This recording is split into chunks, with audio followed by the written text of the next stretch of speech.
Hello and welcome to the Voice of Intuition podcast. My name is Susan Jane and I believe that trusting your intuition is the best way to live your life with meaning and purpose. Each week you will hear about how you can connect, develop and trust your intuition through the wonderful array of guests we have on the show and my own personal experiences. Join me to understand how your intuition can guide you towards a life full of meaning and loving purpose.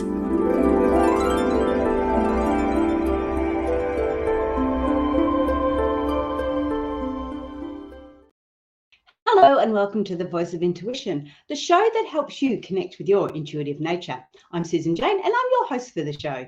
And today we've got the lovely Julie on. I know I get excited about my guests, but I have good guests, so I can get excited about it. Julie today is talking about business. But what I really like about this episode is that we're not talking about business as such. We're talking about those steps that you need to take with changing your behavior, changing your habits for business. So we can actually put these sort of ideas and things like that in place to change other habits. But today we're focusing on business and how we can help change those business habits, those little steps that we take to make things a little bit smoother and a bit easier. But I'm not going to tell you anymore because Julie's going to tell you all about it. Welcome to the show, Julie. Hello, Susan. Thank you so much for having me. What a fun time to see you again. I know we've connected a few times, which is really cool. Julie runs her own podcast, and so we've been backwards and forwards a few times. It's really nice to make those sort of connections, and let's face it, we're talking about business connections as well. So it's really lovely to make those business connections, and that's really important when you are in a business. But enough about that. Tell us a bit more. Tell us a bit more about you, who you are. How did you get to where you are now? Well, thank you so much for asking. Hello, listeners. My name is Julie DeLucca-Collins, and I am a tiny habits coach. I am also a doggy mama, but most importantly, I help individuals as a business and life strategy coach and authority mentor. I help individuals build their brand and also create the type of life that they want confidently by creating the right system so that they're not overwhelmed, so that they feel that they've got it and they are able to, more importantly, go out and create the impact that they want in this world. So that's a little bit about me. I'm married to my hashtag handsome hot husband who produces my podcast, The Cost of Confidence, and we have a radio show, Confident You. And it's a pleasure to be here. I'm looking forward to it. So I'm sorry about those noises in the background. My Wi-Fi is a little bit funny at the moment, so I'm hoping this goes okay. Anyway, let's keep on moving. What is Tiny Habits? What is this all about? And again, I know you're a business coach, but I want to get an understanding of what Tiny Habits is all about. Yeah, absolutely. So for me, I discovered tiny habits because, like many of us, I knew that I needed to create habits to reach my goals in life and really be able to become a better version of myself. But there was something missing. Like many of us, I'd read all the different books on habits, The Power of Habit, Atomic Habits, and they're great. I love them. But again, there was something that wasn't quite necessarily, hitting the spot for me. And then I heard a behavioral scientist speak. And his name is Dr. BJ Fogg. He is the founder of the Behavior Lab at Stanford University. He also wrote the book Tiny Habits. And all of the other books that talk about habits are based on his research of over 20 years. And when I started to hear about this whole tiny habits concept, it really made a lot of sense because I remember thinking on a Monday morning, for instance, that I was getting ready to do stuff for my business or I wanted to jump on the treadmill. I thought, oh, I'm not motivated. How come I'm not motivated?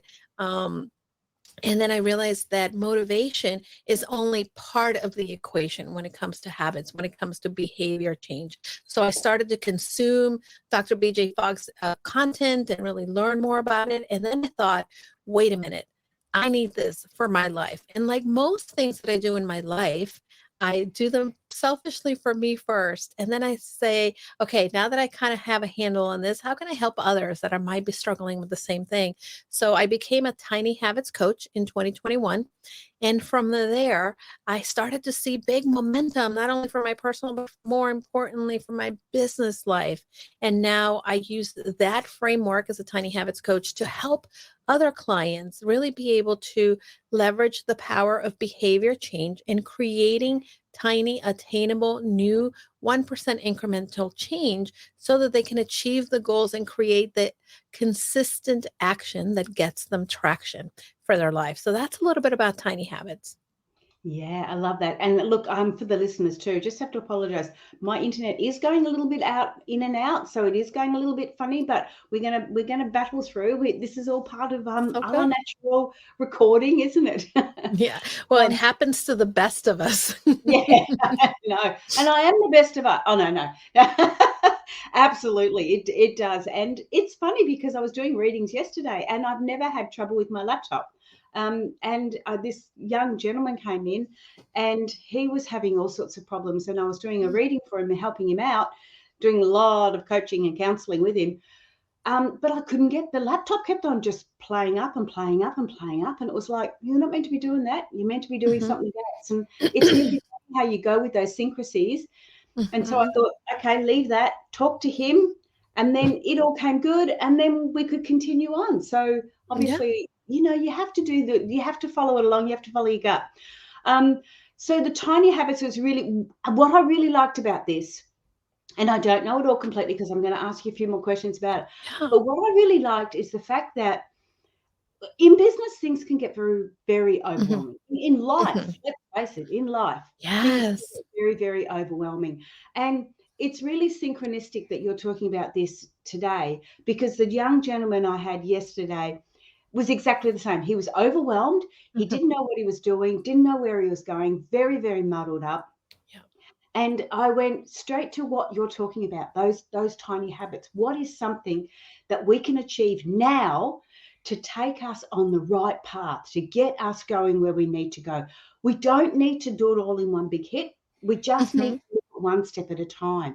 And that's what I think is really, really important, especially for women in business. Now, I don't mean to segregate women in that context, but when you're juggling babies, children, parents, even at our age, with parents that are aging, children that are growing up, grandchildren if need be, which I've got.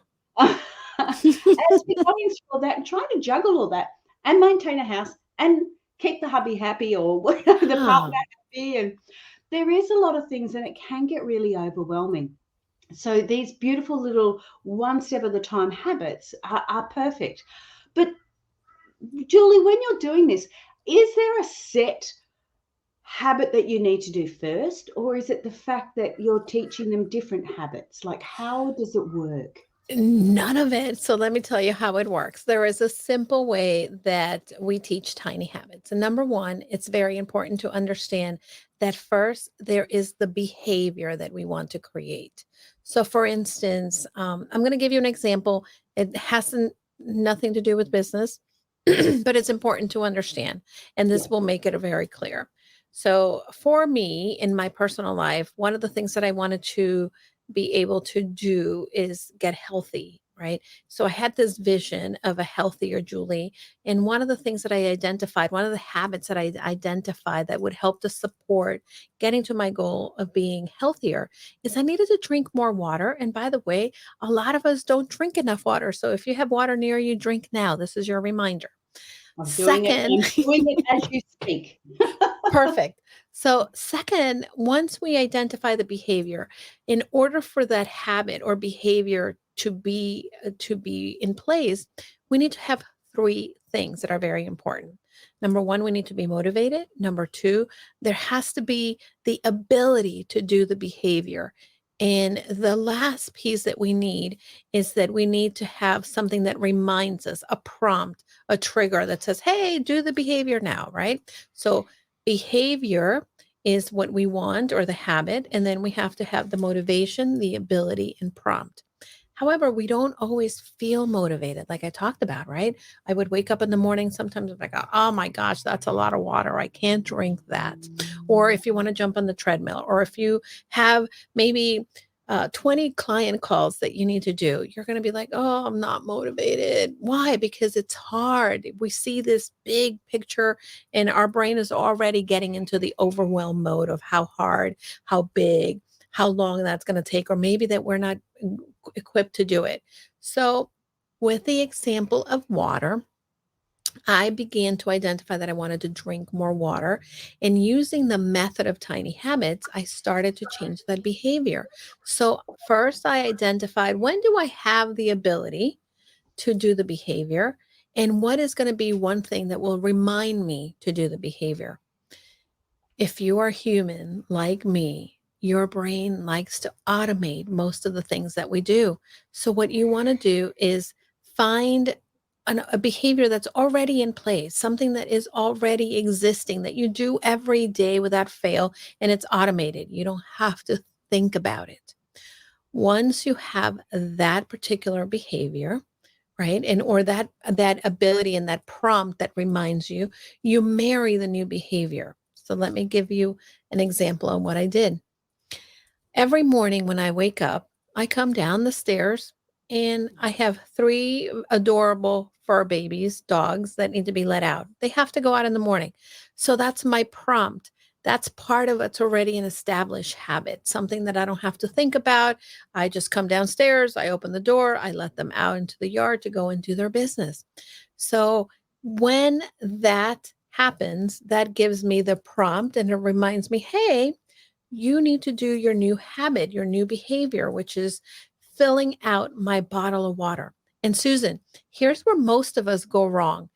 Think about what happens in January 1st. A lot of us are so motivated to go to the gym, but come the middle of the month, we're not. By the end of January, most people are not going to the gym.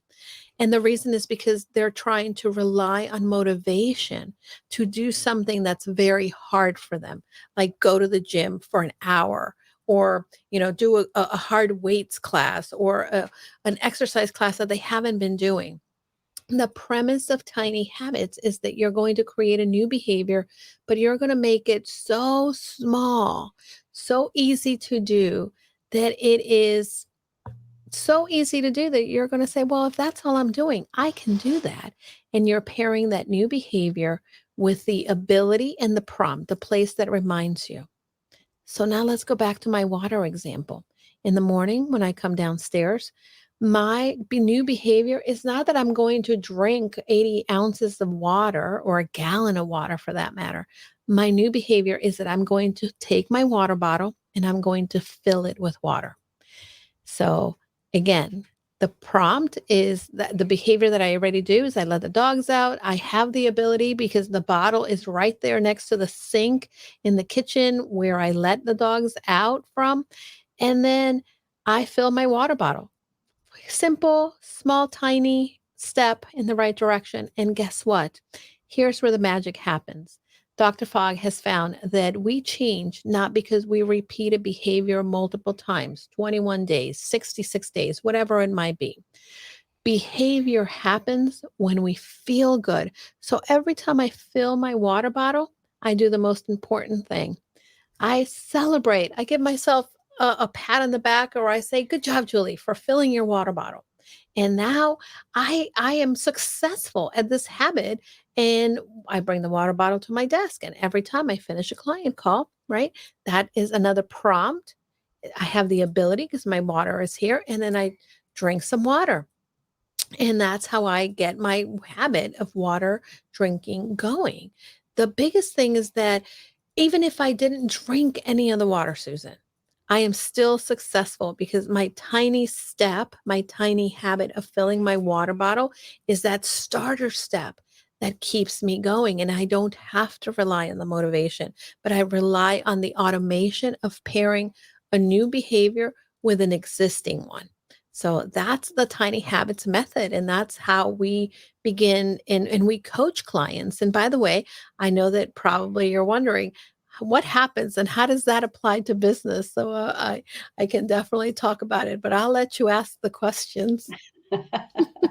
Oh, that sounds good. And it's really funny because you're talking about the water. That's exactly what I did. Like I would have my water bottle Mhm. and it'd be sitting there and it was sitting there and it's sitting, and I would often drink it, and it was only a liter or, half a liter or something. It wasn't the full amount that you're Right. supposed to drink. And that was one of my goals, was like, oh, I want to increase my water intake because I had my blood test done, and there it was a bit sluggish. It need a bit more fluid. So I got the people won't be able to hear this, but I ended up Oh, doing a love that. big 2-liter jug. And that sits beside, because I'm on the computer most of the day, Mhm. that sits beside me. Now, I couldn't drink that 2 liters when I first started. Right. But the Yeah. difference is that instead of having a 1-liter bottle that I would drink and it would stay empty because I wouldn't Mhm. refill it, Right. I've now got a 2-liter one, and Mhm. it's clear, it's see-through. I can see how I'm Yeah, progressing, and like you said, I can celebrate it. So, that's right. I didn't do the big 2-liter one to start with. I started smaller and worked my way up, and that I really understand that. That was such a great example of it. Yeah, and I have to tell you that again, for many of us, we have a tendency because our brain, this is how we're wired. Our brain is always going to focus on the negative. And every time that we beat ourselves up, every time that we say, oh, I didn't drink my water, or oh, I didn't do this well, or whatever it is that we're saying to ourselves, the way that we judge ourselves, the way that we speak to ourselves, then our brain's like, oh, well, forget it. I am a failure. And it begins to kind of go through that pattern already, as opposed to when you're celebrating, oh my gosh, look at me. I'm a girl who drinks water, right? You're starting to embody that new identity. You're starting to move in that direction. And it's something that I absolutely love. And I think that for most of us, we need to find a way of making it easier. Habits are like plants. If we plant a little seed, and by the way, I know that this is right up your alley. You plant a little seed, you're going to have something grow and blossom and grow big or expand in so many different directions. But we have to have the ability to plant that seed and know that it's going to grow. We're not going to speak to that little seed and like, oh, you better grow, or you seed, you're not going to blossom at all. We can't speak negatively, right? We have to have faith that, look at you, great job. I'm going to water you now and I'm going to keep nurturing you. And then you begin to grow. Yes, and like a seed, you don't see it growing until it comes through the soil. That's So, right. there's a lot more happening, and it's getting the roots and getting that understanding before it actually comes through. So yeah, I really get that. I love that. Like, I didn't drink because I was out yesterday. I didn't drink nearly as much water as I do normally. But that's okay. It doesn't matter. Yeah, And if I don't drink my whole jug the next morning, I water the plant with it that's right. and I start again. Start again. And Yeah. most people, think that in order, and, the consistency is not that you're doing the action at 100%.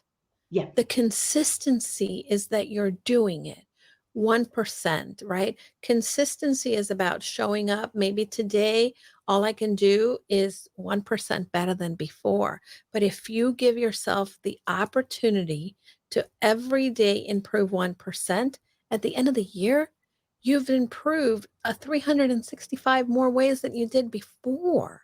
And many of us, what ends up happening is we go all in 100% today, and then there's nothing for a few days. And then we beat ourselves up. And then that creates more space between actually doing the action and not doing it. So I want to encourage your listeners, really give yourself the grace to know that every time you do even just a little bit, you're being successful.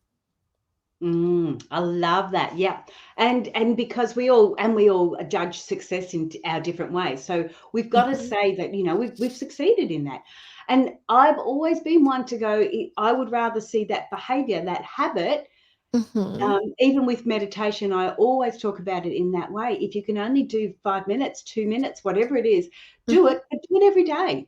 Or Yeah. do it every weekday if the weekends don't suit you. Just do it every weekday, but create that habit, and Mhm. then those habits extend and they get better. So Yeah. would you suggest, I want to talk about the business side in a minute, but I Mhm. just want to get an understanding, when you're doing this, would you suggest that they start with something that they have full control over, like drinking water, as simple as Yeah. that? Well, I'm gonna recommend that you start with Dr. Fogg's a favorite habit, and most of us tiny habit coaches do this every day. One of the best things that you can set yourself up for success is having the right mindset. And we call this the Maui habit, and it makes us feel good and puts us in the right frame of mind for the day. So every morning, right, this is your anchor moment that reminds you to do the behavior. So every morning when I wake up and I put one foot on the ground, right, that's my anchor moment. And then now I have the ability to do the habit. I will, right? Because this is the recipe. So I'm giving you the recipe. Think Yeah. of yourself after I blank, I will blank, and then celebrate. So after when I wake up in the morning, I put one foot in the ground. I then say to myself, it's going to be a great day. And then I'm like, oh, yay, it's going to be a great day. And I do my little thumbs up, or I pat myself on the back, or I typically say to the dogs, hey boys, it's going to be a great day, right? And then the dogs kind of dance around, and that's our little celebration. So that's a great way, whether you're trying to establish new habits for your personal life or your business, start off the day on the right foot and celebrate that you have the ability to acknowledge that you can make it a great day. So and we have full control over that. No, yeah, Absolutely. absolutely full control over that.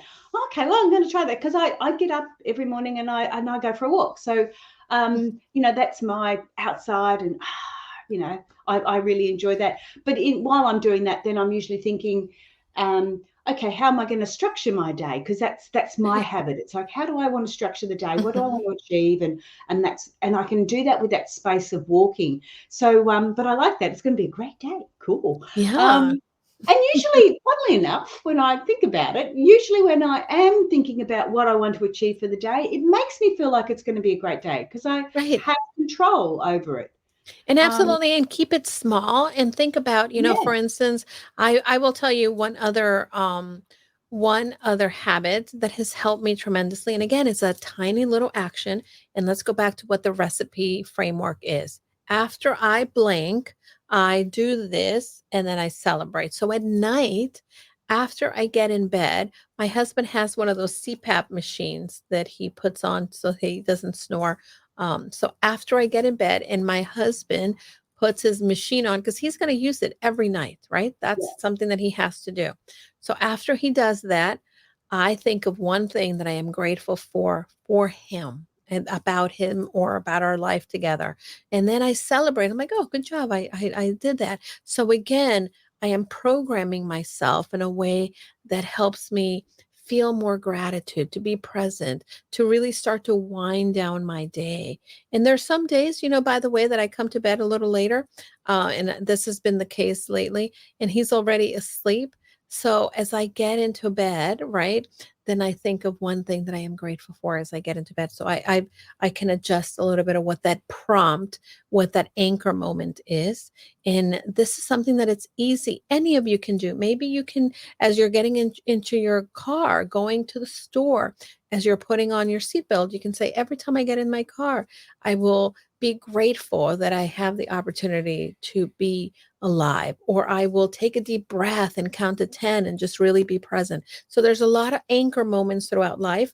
You don't have to do it big. Stay within maybe less than 3 minutes, something very tiny, because tiny is mighty, as Dr. Fogg likes to say. Yeah. Oh, I like that. That's really good. And we can do that all the way through. But let's talk about Absolutely. business. So Love when it. we're talking about business side of things, I'm really understanding what you're saying about our general life and things like that. And I Mhm, would imagine that business would be very similar. Obviously, it is very similar. mhm. However, when we've got these anchor moments, when we're looking at those sort of things, um, it's easy to say, be grateful for this or drink more water. But when we start to get to the business side of it, it's really, it does become Yeah. overwhelming. It does become huge. Mhm. Marketing, and we're putting systems in place. Am I doing phone calls? Am I doing, there's so much to do. Where do you start with business as far as, Mm. I mean, I don't Yeah. even know where to start. And I Yeah. run a business. Excellent question. So here is the first thing, and this is something that I teach my clients. Number one, where your focus is, that's where your energy is going to flow. And I think that for many entrepreneurs, I do want to say this, that I see this a lot with my clients. And this is the first thing that I really want to help them and I help them with. They come in and they say, oh my gosh, I want to do this and I want to do that. And like you said, I got to market, and how do I do the social media? And do I have to send emails? And how do I write the emails? And then they start going into all this overwhelm. The first and most important thing is you really need to identify the identity that you want, right? So the identity, and this is one of the things that Tiny Habits really helps you with, is identifying who do you want to be. So for instance, for me, like we talked with the water, I am a girl who drinks water every day, right? I am also I am also a business owner that is productive. So what does that mean? I start to really analyze, well, what does it mean to be productive? There's two types of thing that many entrepreneurs do. They feel that if they are busy all day long, they're being productive. The problem is that 80% of what we accomplish in our life really comes from 20% of the effort that we put in. When we are bouncing from doing email, from then logging into Facebook to do our social media, but then we're looking at our calendar and maybe something else comes up, then we're allowing sort of life to happen by default instead of allowing life to happen by intentionality. And I know that this is your language. Intentionality is such an incredible tool that we don't leverage. So, for instance, for my entrepreneurs, one of the first things that we talk about is, where do you want to be in 12 weeks? Where do you want to be after this period of 12 weeks? What are the goals that support the vision that you have for your business? So, for instance, for me, I have a vision in which I am helping women entrepreneurs build their brand, make an impact, and create the steady income that they need, because they created this business because, yes, they want to give back, but they also maybe left a full-time job.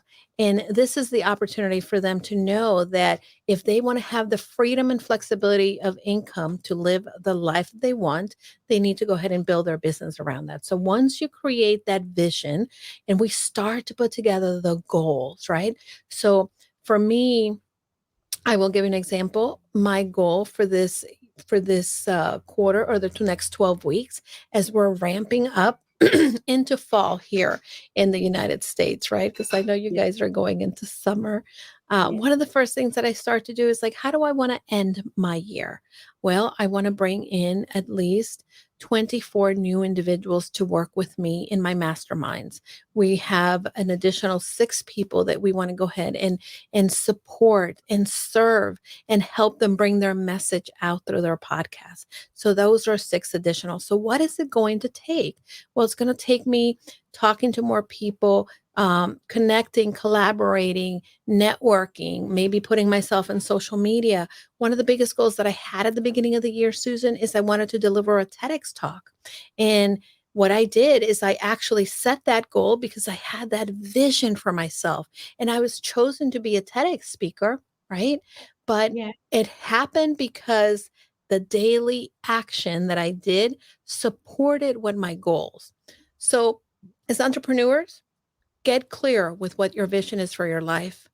Bring out 1 or 2 goals that you want to work on for a small amount of time, right? So the 12 week is probably a good chunk of time. If you want to do quarters, 90 days, you can do that as well. Next is create the daily task or things that you're going to work on. And by the way, I'm teaching you something that I learned from the 12-week year, which is a book by Brian Moran. Brian Moran and Michael. I can't think of his name, but I'll send you that info so you can share it in the show notes. The key thing about this is that every week, if I have a goal of maybe bringing in one client, there's certain tasks, right, that are important to be able to do. That means maybe outreaching to past clients. Maybe I want to go ahead and write a blog post. Perhaps I need to also do some networking or go to a speaking engagement. And then you start to every day you plan out your week and you say, what are the tasks that are that 20% that are going to move me ahead, that are going to have the greater impact? I have a client who has a goal of booking 3 speaking engagements.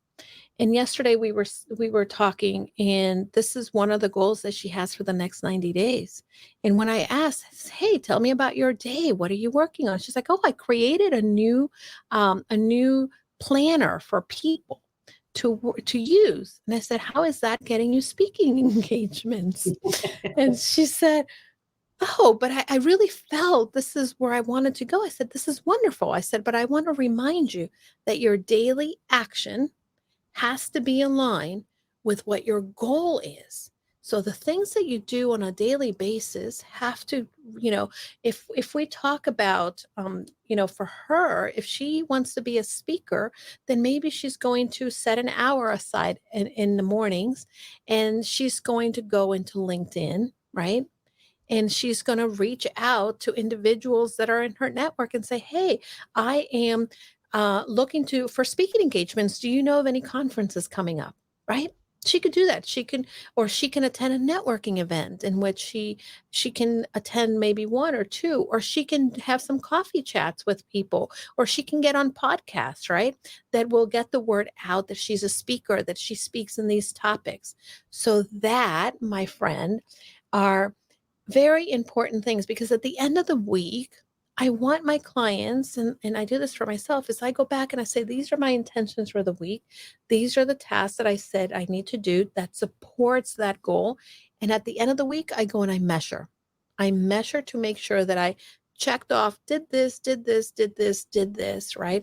And then I can see if I am on track for what I'm trying to accomplish. As entrepreneurs, though, we begin our day and we're like, "Oh my gosh, let me go look at email. Let me see what's going on." And then we log into Facebook and then we're scrolling and we're like, "Oh, you know what? I should post about that." And then you get sidetracked.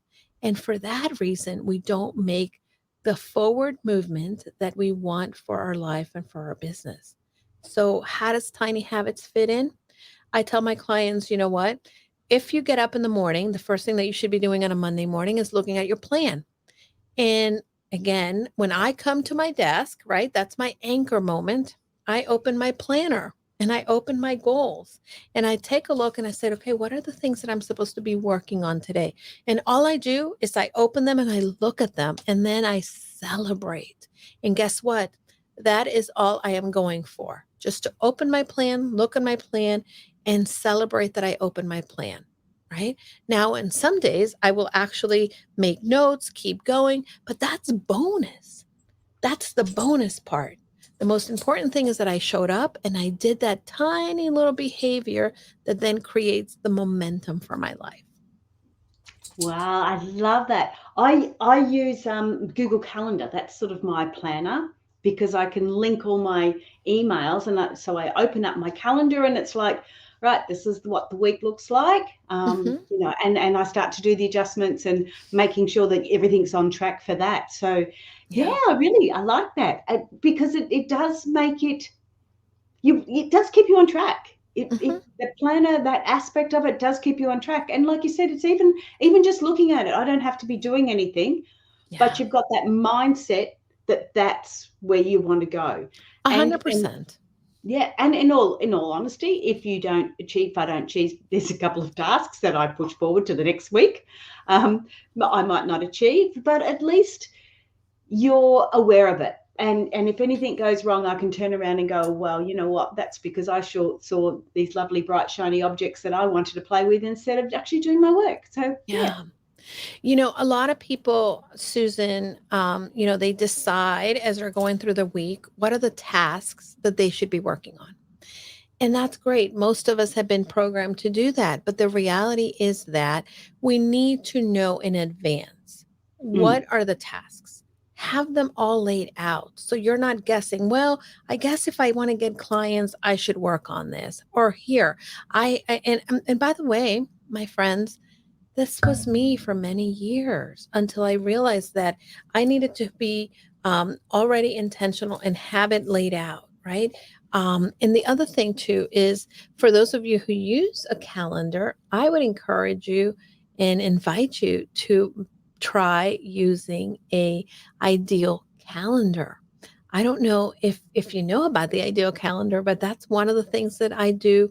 I would say 3, 4 times a year because we have seasons in life, but it's important to know. So, for instance, Mondays are my new networking days. Tuesdays are any recordings that I do for the podcast. Maybe Thursdays I will do recording for podcasts too. Wednesday, Tuesday, Wednesday, Thursday are client days. So I know there's some predictability in the actions that I'm taking. So I am not just like thinking, oh, what should I do today? Oh, I think I need to do my social media. Oh, wait, I need to make some sales calls. Where do I do that? No, I always have the time pre-programmed already. So I know what to expect on a daily basis. I do the same. I thought I Yep. was just being a nerd. No, no, you are a productivity queen. I really did. I just thought I was being a nerd because I have mine quite segmented like that as well. It's because I know when I'm doing recordings for the Hmm. podcast, I've got Yeah. sort of set days for that. So I know that, oh, check my calendar that night before I go to bed. Have I Hmm. got an early morning call, Yeah. And so Yep. you start to get that fluidity going through Hmm. and consistency. And it just makes it so much easier. When I'm working because I do social media and marketing, sorry, not social media, I do digital marketing. Hmm. When I'm working for them, it's those 3 days, Yeah. and this day's for that, and that afternoon's for this, and it's quite, yeah, quite segmented. So I like Yeah. that idea. I And didn't by even know the I way, was doing that. it's brilliant because, and here's what people don't really, they forget about. Our brain, we have a left brain and a right brain, and there's certain tasks, right, Yeah. that are performed by one side of our brain and certain tasks that are performed by the other side. So for many of us, we are trying to go maybe from doing the financials for our business and then doing something creative. And then we're switch tasking between, and it takes us a little longer to focus, to concentrate, to be on target for what we're supposed to be doing. So for Mm. that reason, I have theme days, right? On the days that I'm supposed to be doing marketing or writing, I don't necessarily do the financials or do something that is like maybe content creation. I don't want to mix my brain sides. And then the other thing, make it doable. I like using the Pomodoro method. I don't know. Do you use the Pomodoro method, Susan? I bet you do, or maybe you've used I it. I've never heard of the Pomodoro method. Oh, well, I'm going to tell you. It's one of I my don't favorite know what I do. things. Okay. So the Pomodoro method was named after this gentleman called Pomodoro. I forget his first name, but basically the system is very simple. You want to go ahead and our brain has the attention of about 17 to 20 minutes tops is really what our brain is programmed to be able to. After that, we start to kind of like, get distracted, right? And for many entrepreneurs, by the way, distracted is our middle name.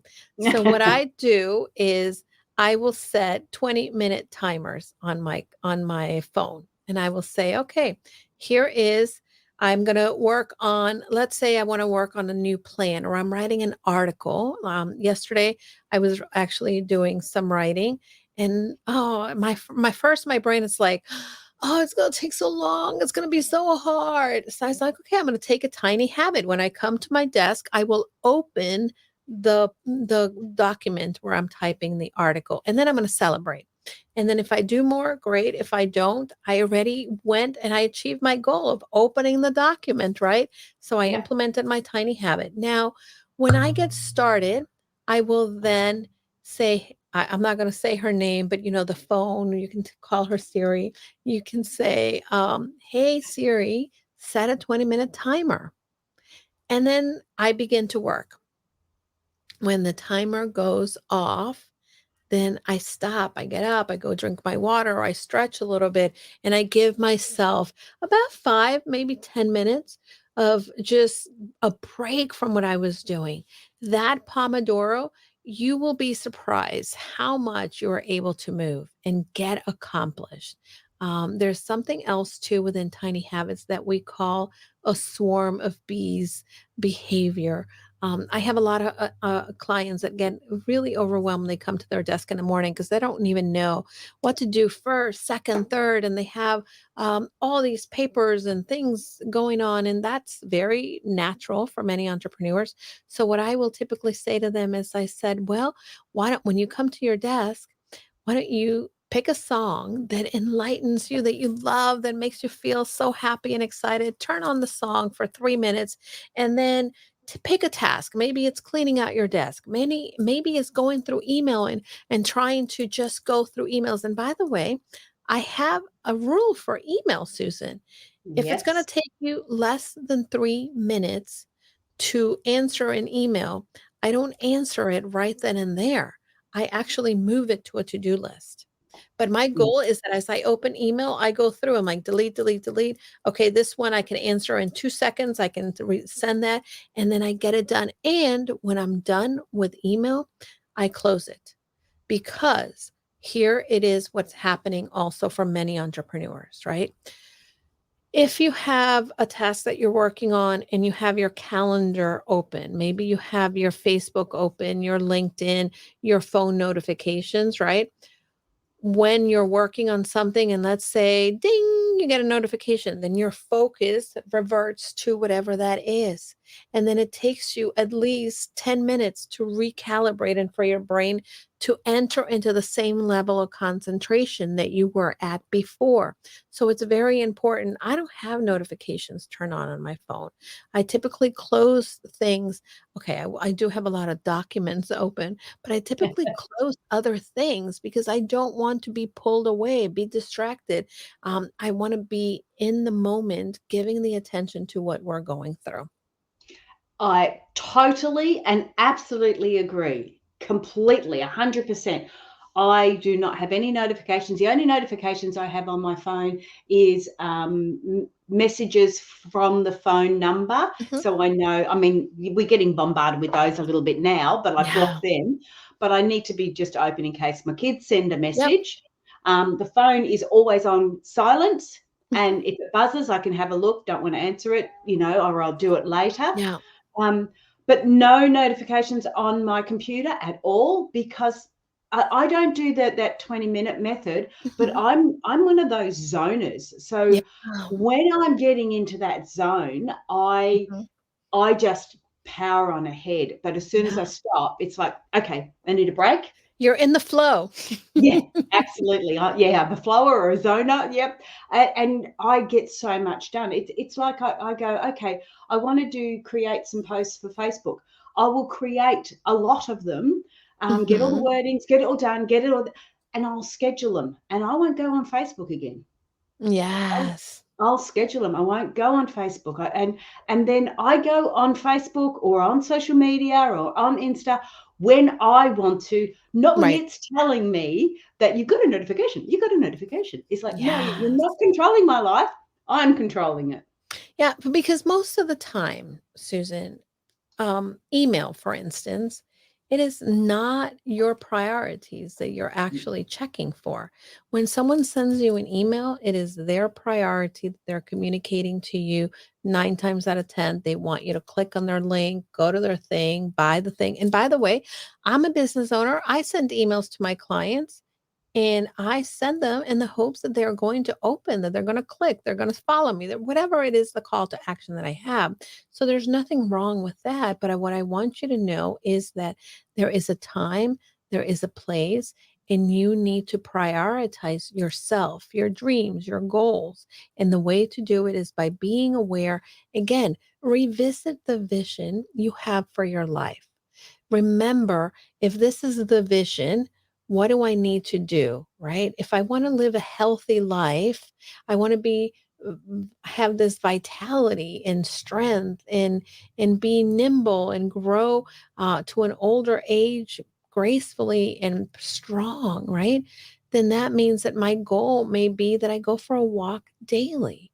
And what are the tactics that I'm going to take to get for a walk? Okay, I need to have my clothes ready to go for a walk. I need to go ahead and make sure that I put it on my calendar, right? Maybe I'll invite a friend to go with me, but make sure that your goals have the things that you need to do under them every day so that there is clarity for you. Yeah, I love that. We are getting low on time, Julie, so we do Yeah. have to wrap it up. Sorry about that. But No, you're no the other apologies. the other aspect I wanted to say also with the emails is that that's my first thing in the morning when I get up. Mhm. I check my emails and I do exactly that. My emails is I use that as a to-do list. Yeah. So if I have to answer something that's going to take a bit longer than 3 minutes, that sits in the to-do Mhm. list and I know it's to be done. Everything else gets folded, filed, or Yeah, deleted or whatever. that's right. So I've only got those ones that I have to answer. And then I can allocate some time later in the day. And that's when I visit the emails again for the second time. Yeah. I'll respond, knowing that I've got so many to respond to. Yep. I can respond to them then. I've allocated the time. Mhm. And then in any new ones that have come in, I do the same with I've allocated the time to answer them or I delete them, move them, whatever they are. So Yeah, you're in control of it. And I think absolutely. that's what the beauty is in what you're doing, is that you're in control of your Yeah. life and of your business. So that's really Yeah. good. But I have to say, any last things before we say goodbye, because we're getting low?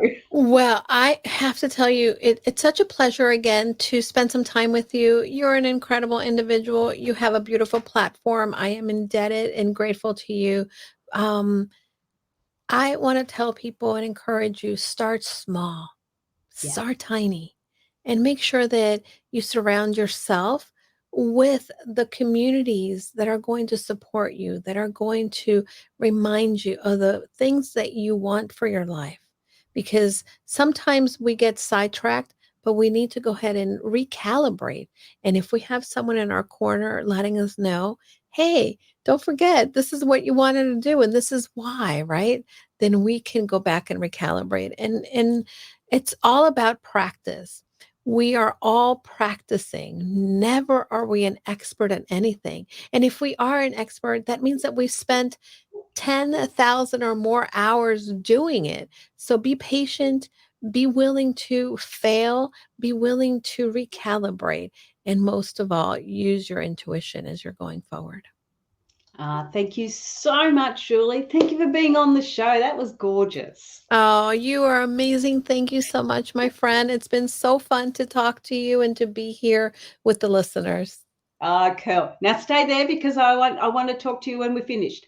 So guys, go on to Julie's website. So goconfidentlycoaching.com. I forgot to mention it earlier on, but the link will be down in the bottom there for you to have a look at. But that's all it is. It's small steps at a time. Don't be looking at the whole big picture. Yes, we want to be up there. We want to grow the business and all the rest. It's one small step at a time. Make sure you celebrate those small steps, like give yourself the pat on the back. I really liked how she celebrates. It was really, it's empowering. It's empowering to you because so often people will put us down or we will put ourselves down. Goodness, I'm really good at doing that.